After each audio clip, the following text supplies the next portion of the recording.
Thank you, Raji, for inviting me to be a part of the UNNATI family. It means so much to me that you've chosen me and my brand, Shubella, to be the inaugural face of the KALAAKAAR series to represent Canada. My name is Deepika Ganeshan, and I'm the face behind the brand Shubella. Shubella means a happy, beautiful you, and it really is an amalgamation of two words, Shub from Sanskrit, which means happy, and Bella from Italy, which means a beautiful person. Why did I choose Sanskrit and Italian to represent something that means so much to me? Join me over the next few minutes for me to explain why Shubella came to be. How did Shubella start?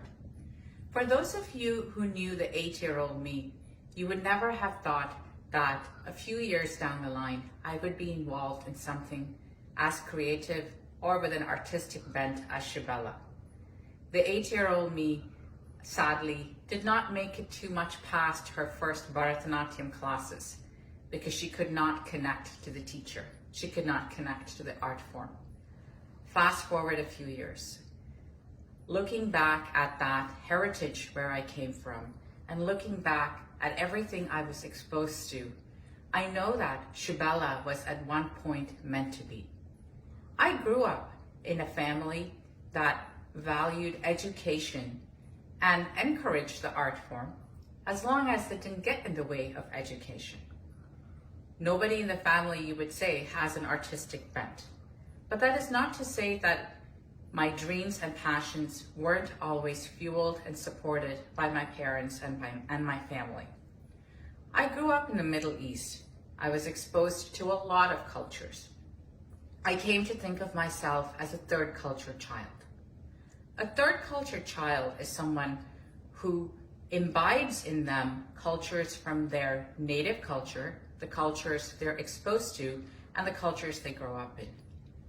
A few years down the line, this proved to be the perfect genesis for Shubella.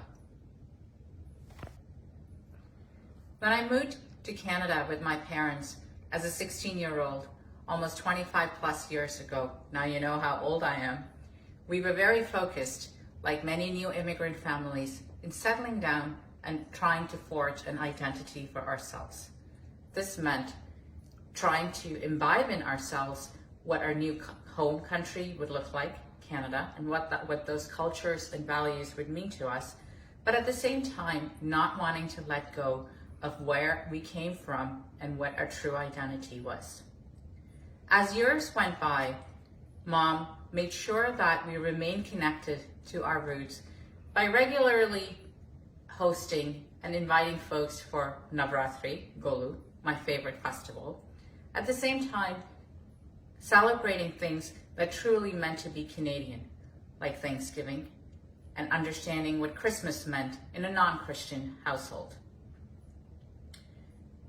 Soon, I graduated high school and moved on to university, where I continued to expand my scope of my cultural identity and trying to understand what it meant to be a Canadian of Indian origin.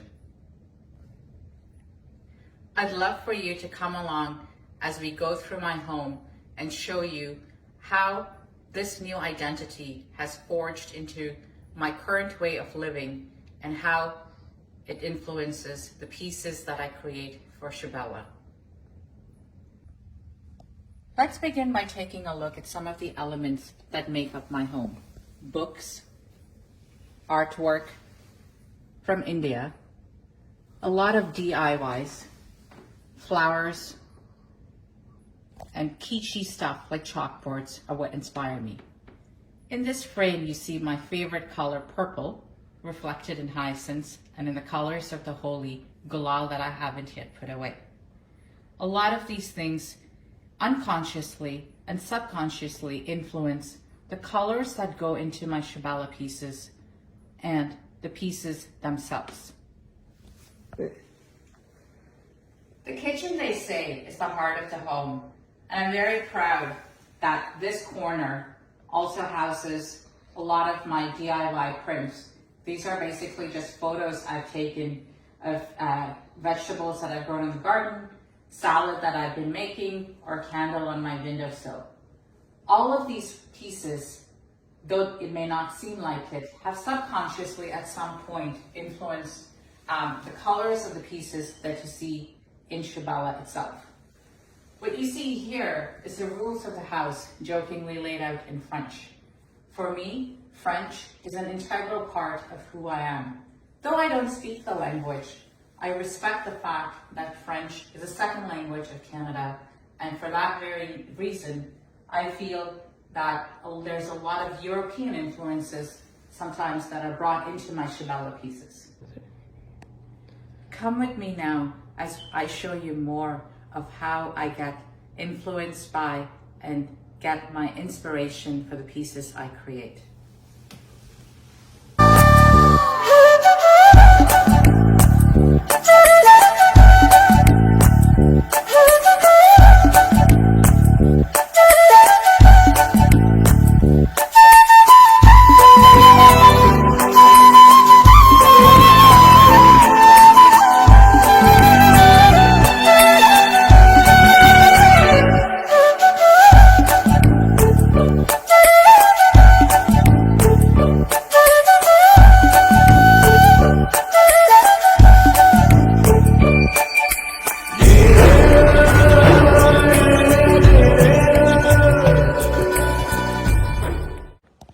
The biggest inspiration for Shubella has been hands down all the travel that me and my family have been lucky to do.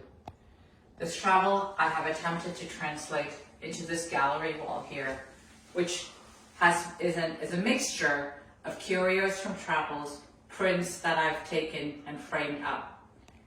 This is placed at a spot that I pass by 1,000 times during the day.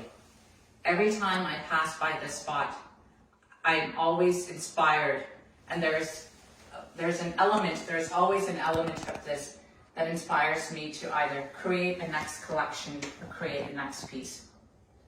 As Ibn Battuta said, traveling, it leaves you speechless and makes you a storyteller.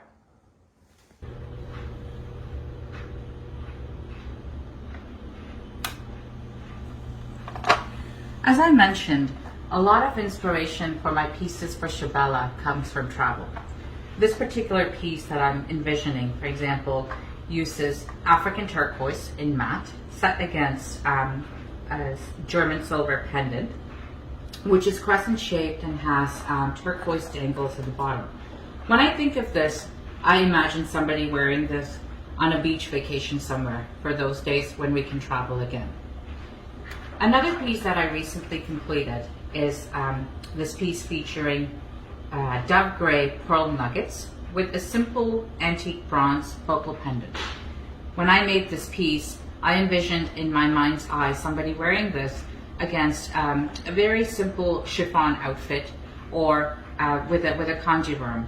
As you know, pearls are a girl's best friend.